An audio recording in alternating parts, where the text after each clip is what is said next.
नमस्ते आप सभी को। आज सुबह 5:30 बजे उठ के मैंने आज पानी अपने कमरे में रखा हुआ था। तो मैंने 1 लीटर पानी पूरा पी के और थोड़ा बहुत इधर उधर सोच के कि आज क्या करना है क्या नहीं करना, क्योंकि आज मैं थोड़ा डिसअपॉइंटेड था क्योंकि आज सुबह मैं थोड़ा लेट हो गया उठने में। अगर मैं आधा एक घंटा भी लेट उठता हूँ तो मेरा पूरा दिन भर का डिसिप्लिन ख़राब हो जाता है। तो मैंने प्लान किया कि कैसे क्या करना है। तो मैंने डिसाइड किया कि मैं जिम रात में जाया करूँगा, लेकिन अपने हरित योद्धाओं के पास चलता हूँ। तो मैं पहुँचा अपने हरित योद्धाओं के पास। तो आप देखें यहाँ पे इन्होंने खाद कल शाम को लाए थे, कल शाम को खाद डाल दी, लेकिन देखिए लोगों ने फिर से यहाँ कूड़ा डाल दिया। कितने बार भी समझा तो लोग नहीं मानते, कूड़ा यहाँ मत डालो, लेकिन हर बार कूड़ा डाल के चले जाएंगे। इनकी करनी पड़ेगी, लगता है समझाना पड़ेगा प्यार से एक बार। ये है मटका, यहाँ पे देखिए हमने मटके लगा रखे थोड़ी थोड़ी देर में कि लोगों को पानी वानी पीने के लिए। तो ये मेरा ये हरित होता देखिए, खाद को जगह में डाल ले। खाद 3 ट्रॉली खाद आई थी। बहुत से लोग यहाँ से खाद उठा उठा के भी ले जा रहे हैं। देखिए कोई दिक्कत नहीं है, आप खाद को ले जा सकते हैं, लेकिन हमारी हेल्प भी ज़रूर करिए इन सब कामों के लिए। चलिए जी, वापस मैं अपने घर में आता हूँ। वापस घर में आने के बाद सबसे पहले मैंने बिस्तर को किया अपना तय। बिस्तर तय करने की भी इच्छा नहीं करती, ये भी डिसिप्लिन का हिस्सा होता है। मैंने पहले लात से मारा, मैं चलना, फिर मुझे याद आया मैं तो इसी में सोता हूँ। तो मैंने आराम से हाथ से मोड़ा, बिस्तर को उठाया। बहुत ज़्यादा आलस आता है इन सब चीज़ों में, सही में मन नहीं करता। यही एक हमारा हिस्सा है डिसिप्लिन का। तो इस चीज़ को कोशिश करता हूँ कि मैं मेंटेन रख सकूँ। फिर ये सारा सामान उठा के मैं गद्दे को अपने उस दूसरे कमरे में रख के आया, क्योंकि कमरा पूरा साफ़ करना होता है कि शाम को मम्मी की क्लासेस चलती है। तो मैंने कूलर वूलर भी सब अपनी जगह में रखा। कूलर का प्लग वूलर निकाल के बच्चे के हाथ ना चले जाए, वो ना सब ना चले जाए। फिर मैंने कमरे को पूरा टकाटक बना के एकदम एक नंबर कमरा बनाया था, साफ़ सुथरा सा। मेरी मम्मी बोले मेरे लाडले बेटे ने कितना अच्छा काम करा है, ठीक है। तो मम्मी बोलती नहीं है ऐसे सारे, कितना भी काम कर लो कुछ भी कर लो, पता नहीं माँ के सामने कोई इज्जत नहीं होती बच्चों की। बोलती तो होगी, मन ही मन सोचती तो होगी, लेकिन अब क्या ही बोल सकते हैं, ठीक है। चलिए जी, मैंने अपना असला वसला सारा लपेट लपेट के लाइट वाइट क्लोज करके अब मैं चला दूसरे टास्क की। और अगला टास्क अब मुझे पता ही क्या है। मेरे क्लासेस थी, मैंने बच्चों को हीरोइंस फार्मूला करा रखा था। तो मैंने कहा बच्चों हीरोइंस फार्मूला बैठ के याद करो। ये फार्मूले मैंने इनको दे के गया हुआ था। फिर मैं ऊपर आया, ऊपर आके थोड़ी देर में मैंने नहा धो के तैयार रेडी हो गया। बाल वाल सेट करे, वैसे कुछ ही बाल बचे सर में, लेकिन जितने ही बाल बचे सेट वेट करे मैंने। उसके बाद फिर मैंने अपने में फुस फुस मारा सुगंधित आने के लिए, क्योंकि भाई साहब मौसम ऐसा हो रहा है, पसीने से बहुत ज़्यादा स्मेल आती है बॉडी के अंदर। तो थोड़ी देर परफ्यूम मारने गया, और परफ्यूम मारने का अपना खुद ही सूंघ रहा था। मैंने कहा हाँ। तो मैंने पहली मील ली अपनी आज, वही कल की तरह ही, आम और एक संतरा। थोड़े बहुत मैंने बादाम भी लिए थे। तो मैंने पहले कहा बेटा आज तो बेटा तुम गए। तो मैंने से वही इसी तरीके से चाव से काटा, मज़ा ही आ जाता है ऐसे काटने, पता नहीं फिल्मों वाला सीन लगता है। मैंने कहा ऐसे काट के, वरना तो बचपन में डायरेक्ट लेते चूसना चालू कर देते थे खींच खींच के, लेकिन अब चेंज हो गया, ऐसे काट काटे खाने में अलग ही स्वाद आता है। ठीक, तो अगर आप भी खाना चाहो तो ज़रूर खाना। आजकल आम का सीज़न चल रहा है तो बेहतरीन चल रहा है। अगर आम आप चाहते हो फोड़ा फुंसी ना हो तो आम को रात भर में एक बार भिगा के ऊपर के जो ऊपर का हिस्सा होता है उसे काट लीजिए। अगर आप ऐसा करेंगे ना, आपको फोड़े फुंसी नहीं होंगी, इस बात की गारंटी मेरी होगी, ठीक है। उसके बाद मौसम्बी ली, मौसम्बी को भी मैंने काटा वाटा। मैंने कहा बेटा तू तो गयो, ठीक है। तो मौसम्बी को भी काट कूट के चूस चास के मैंने कहा चलो भाई इसे साइड करो, अब आज की डाइट में इतना ही। तो मॉर्निंग में मैंने इतनी हल्की डाइट ली थी इसी वजह से, क्योंकि मॉर्निंग में अगर आप हल्की डाइट लेते हो और अच्छी डाइट लेते हो न्यूट्रिशनफुल, तो आपकी बॉडी में हेल्थीनेस अच्छी बनी रहती है और एनर्जी बनने की काम ज़्यादा होती है। उसके बाद मैंने निंजा टेक्निक की तरह जूते पहने अपने, ठीक है। ये सबसे बढ़िया टेक्निक है, सीधे पैर डालो, आड़ो और चल दो। चलिए जी, अब मैं निकला अपने कोचिंग क्लासेस के लिए। आज थोड़ा लेट हो गया, क्योंकि मॉर्निंग में अगर मैंने कहा आधा घंटा भी लेट होता, पूरे दिन भर लेट होता चले जाता है मेरे को। अब मैं निकला कोचिंग क्लासेस के लिए। ये हमारी गली नंबर 24। चलिए जी, ये हमारे सामने भाई ऋषभ भाई मिले थे। ऋषभ कहते भाई ऋषभ अपने पापा के लिए गाड़ी निकाल रहा था। मैंने कैसे हाल चाल पूछते पाछते चल दिए। चलिए जी, हम चलते अपने कोचिंग की तरफ। तो दिखे और मौसम फिर से बहुत बढ़िया, 3-4 दिन से मौसम बहुत अच्छा हो रहा है, लेकिन पसीना बहुत ज़्यादा आ रहा है। गर्मी उमस टाइप की मौसम हो रहा है, चिपचिपा मौसम हो रहा है। गलियों गलियों से होते हुए गुनगुनाते हुए कुछ गाने, कोई गलियों के लिए आपको कोई गाना याद आता तो गाना बताइएगा मेरे को। मेरे को तो वैसे भी 3 गाने आते हैं, वो भी मैं गलत ही बोलता हूँ, पता नहीं क्यों। बच्चे 12 बोलते भैया क्या गा रहे हो, मैंने कहा मुझे भी नहीं पता मैं क्या गा रहा हूँ। तो ऐसे घूमते घामते गलियाँ गलियाँ हाँटते हाँटते यहाँ मैं रुका दुकान पे मैंने पहले अपने सस्ते नशे लिए। मेरे पे सस्ते नशे, मेरे पे कॉफ़ी है, क्योंकि मेरी आज कॉफ़ी ख़त्म हो गई थी। बिना कॉफ़ी के भाई साहब मेरे को एनर्जी नहीं आती पढ़ाने के अंदर। तो सामने दीपांशु बिरयानी वाला था, क्राउन नगर में फेमस बिरयानी वाला है। 2-2 मिनट में लोगों के यहाँ बहुत भीड़ लगी रहती है, लेकिन हम नहीं खाएंगे क्योंकि हमने डिसिप्लिन बना रखा है। जब फिट हो जाएंगे फिर दोबारा खाएंगे। तो यहाँ पे मैं आया अपने कोचिंग के सामने, यहाँ पे मैंने बाइक को करीब पार्क। फिर मैं पहुंचा अंदर, बच्चों ने चीखना चिल्लाना चालू कर दिया था, भैया आज लेट हो गए लेट हो गए। मैंने कहा सॉरी आप सभी को, ठीक है कोई बात नहीं है, लेट हुए तो कोई बात नहीं, एक्स्ट्रा टाइम भी बेशक देंगे। तो मैं अंदर पहुंचा कोचिंग के अंदर। कोचिंग के अंदर आने का बच्चों ने, जैसे मैंने आपको बताया, हल्ला काटना यहाँ पे चालू कर दिया। लेकिन मैंने कहा नहीं, टाइम वेस्ट नहीं करते, फटाफट निकालो, आज तुम्हारे मैथ के चैप्टर ख़त्म कराता हूँ फटाफट सारे के सारे। तो उनकी मैंने मैथ वैथ कराई। मैथ वैथ कराने के बाद बच्चे देखिए चिपटने लग गए मैंने पे आते ही। देखिए उनका बोलना भी ठीक था यार, थोड़ा बहुत लेट हो जाता मॉर्निंग के टाइम पे।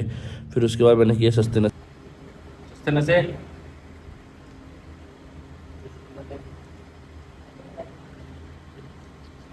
सस्ते नशे करने के बाद मैं निकला आप स्कूल के लिए। पहले मुझे बैंक जाना था, बैंक में छोटा मोटा काम था, तो 10-15 मिनट के लिए मैं बैंक की तरफ निकला। तो बैंक का रास्ता आप देखिए, ये देखिए रोड इतनी बढ़िया हो चुकी है यहाँ पे। मैं हमेशा रोड की तारीफ इसलिए करता हूँ, सही में भाई साहब रोड इतनी बेहतरीन हो गई ना, मतलब बाइक चलाने का अलग ही मज़ा आता है। वरना मैं बार बार रोड के बारे में नहीं कहता कि मैं आपको रोड दिखा रहा हूँ, वरना मैं आपको मोटो व्लॉगर बन जाता। हर दूसरे दिन एक्सीडेंट दिखा दूंगा आपको, हर दूसरे दिन लोग एक दूसरे को ठोकते चलते। पेशेंस होना चाहिए रोड पर जब गाड़ी लेके आप चल रहे हो, ठीक है। अगर आप पे पेशेंस नहीं था बहुत ज़्यादा दिक्कत होती है। तो दिल्ली पुलिस का कट है हमारा, दिल्ली पुलिस से होते मेन हमारे सनी बाज़ार वाली रोड की भी हालत ख़राब चल रही है, कंस्ट्रक्शन ऑन रोड पे ही है। अब यहाँ से होते हुए हम निकलते हैं दयालपुर की तरफ। यहाँ पे एक स्कूल है डेविड, काफ़ी बड़ा स्कूल है। जो जो बच्चा डेविड स्कूल में पढ़ता है तो प्लीज़ टैग करिएगा कि आप डेविड स्कूल में पढ़ते हो।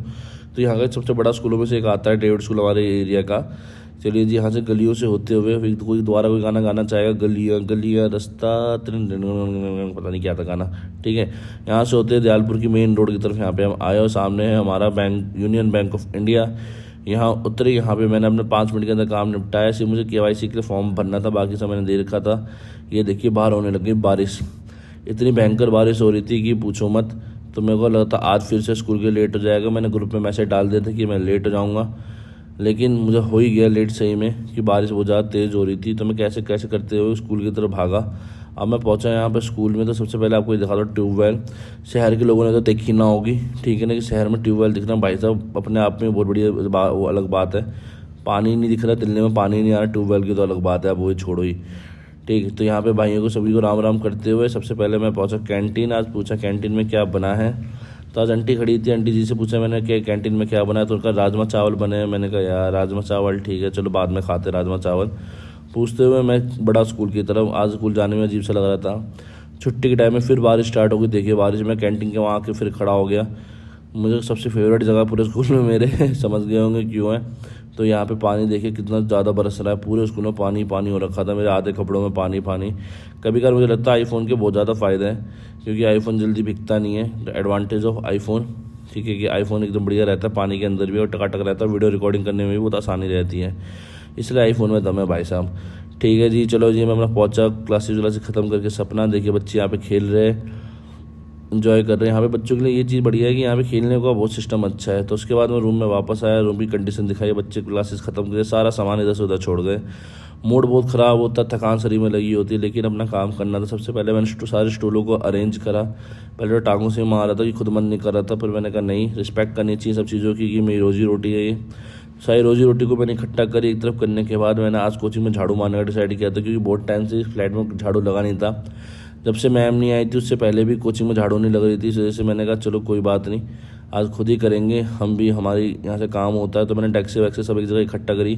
तो मैं धीरे धीरे करके अपने डिसिप्लिन ला रहा हूँ, मन को मार रहा हूँ। वीडियो बनाने का मेरे सबसे बड़ा बेनिफिट ये मिल रहा है कि मैं अपने मन को मार के काम कर रहा हूँ। मन को मार के जब काम करते तो और भी ज़्यादा काम होता है और अच्छा काम होता है। उस टाइम तो अच्छा नहीं लगता हो, लेकिन बाद में काफ़ी अच्छा फील होता है कि चलो यार हमने काम कम से कम टास्क को कंप्लीट करा। तो देखिए मैं झाड़ू बहुत अच्छा मारता हूँ, ऐसी बात नहीं है, I am multi talented guy. चाय बनानी भी आती है मेरे को, ठीक है, कभी आपको अपने हाथ की चाय पिलाऊंगा, आप मांग ही लोगे, रहने दो, कभी नहीं पिला रहा मैं, ठीक है जी। तो मैंने यहाँ पे पूरे में झाड़ू वाड़ू मार के टकाटक मामला यहाँ पे करा, सारी चीज़ देखो। ऐसे नहीं कि हवा में झाड़ू मारता हूँ भाई साहब, पूरा कारपेट वारपेट हटा हटो के झाड़ू मारता हूँ मैं, ठीक है ना, दिखाने के लिए नहीं मारता मैं। तो गद्दे वद्दे को मैंने साइड वाइड किया, पूरा कमरा ऐसा साफ़ करा कि पूछो मत, अपना चेहरा नजर आता, इतना सफाई हो रखी थी यहाँ पे। तो देखिए कितनी धूल हो रखी थी। यहाँ खिड़कियाँ विड़कियाँ खुली रहती है, तो थर्ड फ्लोर में होने की वजह से यहाँ पे मिट्टियाँ बहुत ज़्यादा भर जाती है। लेकिन मिट्टी भरे ना भरे, काम तो देखो रोज़ ही करना पड़ता है, नहाते रोज़, खाते रोज़ हो, तो ये भी सबको करना पड़ेगा। तो भाई साहब सब कुछ टकाटक करने के बाद मैंने यहाँ पे लाइट फ़ैन ऑफ करते हुए, ठीक है, सेव द इलेक्ट्रिसिटी का मोटो देते हुए मैं यहाँ से चला आगे। फिर यहाँ से हम पहुँचे थे होम ट्यूशन अपने श्याम बाबू के यहाँ पे। बस श्याम बाबू के यहाँ क्लास लेने के बाद मैंने देखिए मौसम दिखाता हूँ आपको, बढ़िया बेहतरीन मौसम होता है भाई साहब। 1 घंटे बाद ऐसा अंधेरा हो जाता है यहाँ पे कि पूछो मत क्या हो गया। अभी तो इतना बढ़िया उजाला हो रहा है यहाँ पे, लेकिन 1 घंटे बाद ऐसा अंधेरा पड़ जाता है यहाँ पर कि भाई साहब अपना हाथ देखने को मुश्किल पड़ जाता है, एकदम ही खतरों के खिलाड़ी वाला सीन हो जाता है यहाँ के अंदर। चलिए जीने से उतरते हुए आजकल मैं नए नए तरीके से रिकॉर्डिंग करने की कोशिश कर रहा हूँ कि देखता हूँ किस तरीका कौन सा बेटर रहता था। आज मैंने जेब में फ़ोन रख के रिकॉर्डिंग कर रहा था, तो स्क्रीन के सामने थोड़ी थोड़ी टी शर्ट मेरी अट रही थी, तो उतना भी मुझे बेनिफिट नहीं लगा। मुझे लगता है मुझे अपने मोटो ब्लॉगर के लिए छोटे मोटे जो कैमरे आते हैं वो लेने पड़ेंगे, उससे ज़्यादा बेटर रिकॉर्डिंग होगी। फिर ऐसे करते करते करते करते मैं नीचे की तरफ आया। भाई साहब 3 माला चढ़ने उतरने में हालत ख़राब हो जाती है, लेकिन ये भी मेरे जिम का एक पार्ट हो जाता है। चलिए जी, वहाँ से मैं निकलता हुआ, रात के बज गए थे 8:30, 8:30 बजे मैं यहाँ से निकला। भाई साहब बाइक लेते हुए निकला। अब देखिए रास्ता इतना बढ़िया होता, उस टाइम हवा बहुत अच्छी चल रही थी, सुहाना था मौसम, सुहाने थे दिन। यहाँ से मैं ट्रैवल करता हुआ निकला। यहाँ से मगे मंडोला पड़ जाता है हमारा करीबन मंडोला से होते हुए हम यहाँ पे पहुँचे। तो भाई साहब सफ़र इतना बढ़िया हो रखा था। रात में बाइक चलाने का अलग ही मज़ा आता है, लेकिन यहाँ पे आती भाई साहब इतना अंधेरा हो जाता है कि पूछो मत, इतना दिखाई देना ही बंद हो जाता है। तो मैं खतरों की खिलाड़ी खेलते हुए यहाँ पे भगवान का नाम लेते हुए, हनुमान चालीसा लेते हुए इस रोड को मैं क्रॉस करता हूँ। देखिए भाई है थोड़ा सा ना यहाँ पे डर वाला माहौल है, तभी से यूपी कहते हैं। यूपी में रहना और सर्वाइव करना भी अपने आप में बहुत बड़ा टास्क है। तो यहाँ से होते हुए मैंने बाइक से कट लेते हुए यहाँ से मैं निकलता हूँ, मैं पहुँचता हूँ अपने घर की तरफ। आज मैंने सोचा घर नहीं जाऊँगा, क्योंकि सुबह मैं जिम नहीं जा पाया था, तो इस वजह से मैंने सोचा था अब यहाँ से सीधे पहुँचूँगा जिम, क्योंकि जिम करे है तो किसी से न डरे है। तो मैंने जिम करने की पहले यहाँ से सोची थी, पर हालत बहुत ज़्यादा ख़राब थी, शरीर टूट चुका था, शरीर में दर्द था, थकान थी। लेकिन मैंने कहा डिसिप्लिन मेंटेन रखना बहुत ज़्यादा ज़रूरी है, और डिसिप्लिन मेंटेन रखने के लिए मैंने सुबह सुबह अर्ली मॉर्निंग ही जिम ना जाने की वजह से मैंने कहा अब तो भाई रात में ही जाना पड़ेगा, चाहे 2 सेट मारूँ 3 सेट मारूँ, लेकिन जिम मुझे जाना ज़रूरी है। अब मैं यहाँ पहुँचा जिम, देखिए मेरी कंडीशन, हेलमेट और इसी में आ गया। भाई साहब जिम में सब तारीफ़ कर रहे थे, भाई साहब डेडिकेशन। मैंने कहा B.Ed है, देख रही हो फॉर्म में आ रहा है लड़का।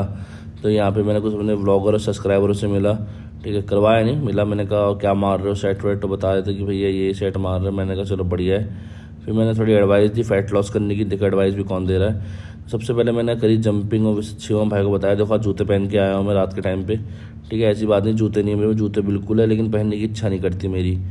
तो यहाँ पे मैंने थोड़ा वार्म अप करके शरीर को हिला डुला के, मैंने कहा शरीर को थोड़ा हिला ले। भाई इस टाइम तो हिलाने में, रात के टाइम में आपको मना ही करूँगा जिम करने से, कान वान में दर्द और हाई म्यूजिक सुनना रात के टाइम में सही नहीं है। जितना रात में आप जाते हो तो लो, और अपने माइंड को इतना शांत रखिए कि अच्छी नींद आने के लिए, प्रॉपर नींद आने के लिए दिमाग को शांत रखना ज़्यादा ज़रूरी है। सबसे पहले मैंने इतना हिला भाई साहब, इतना हिलने में भी इतनी अकड़ा ना आई थी ना शरीर में, पूछ नहीं सकता। तो मैंने कौन सा सेट करूँ, तो हल्का फुल्के मैंने आज बाइसेप्स मान लिए। सबसे पहले बाइसेप्स कल मारे, आप देख सकते हैं मेरे डोले का साइज़ कुछ भी नहीं है, ठीक है। तो मैंने बाइसेप कल मार के मैंने कहा चलो भाई कुछ देखते, ठीक है। आज तो सारे रात के टाइम गया था, तो नए लोग मिले थे, तो कह रहे ओहो विक्रम सर व्लॉगिंग स्टार्ट कर दी। मैंने कहा यार टाइम को यूटिलाइज करो, व्लॉगिंग मैंने सब्सक्राइबर है उसके लिए नहीं करी है, व्लॉगिंग मैंने अपने सेल्फ डिसिप्लिन के लिए स्टार्ट करी है, इसका मुझे एडवांटेज सही में मिल रहा है, ठीक है। इसके बाद मैंने नई सेट मशीन ट्राई करी, क्योंकि भाई मार रहे थे, मैंने कहा देखो चलो मैं भी मार के देखता हूँ। तो इफेक्टिव थी, लेकिन इसमें हाइट का होना बहुत ज़्यादा जरूरी था, जितनी ज़्यादा हाइट होगी उतनी ज़्यादा आपको ज़्यादा फील होगी। उसके बाद लास्ट में मैंने ये वाली एक्सरसाइज ख़त्म किया अपने बाइसेप को। आज तो पूरा देसी लुक में आ रखा था मैं, देसी गर्ल भाई देसी, ठीक है, देसी देसी ना बोले रे देसी रे, ठीक है। चलिए घर आने के बाद फिर हम यहाँ पे सेलेक्ट कर रहे थे कि अलमारी के ऊपर कौन सी सीट लगाई जाएगी। चलिए आज के लिए इतना ही। आज के डे में मैंने अपने सारे टास्क को किया कंप्लीट। थैंक यू आप सभी के सपोर्ट के लिए, सब्सक्राइब करने के लिए। आप ऐसे ही सपोर्ट करिए, मैं और भी नए कंटेंट को ऐड करता जाऊँगा आप सभी के लिए, और नई नई चीज़ें दिखाता जाऊँगा। चलिए जी, नमस्ते सभी को, आप सभी को।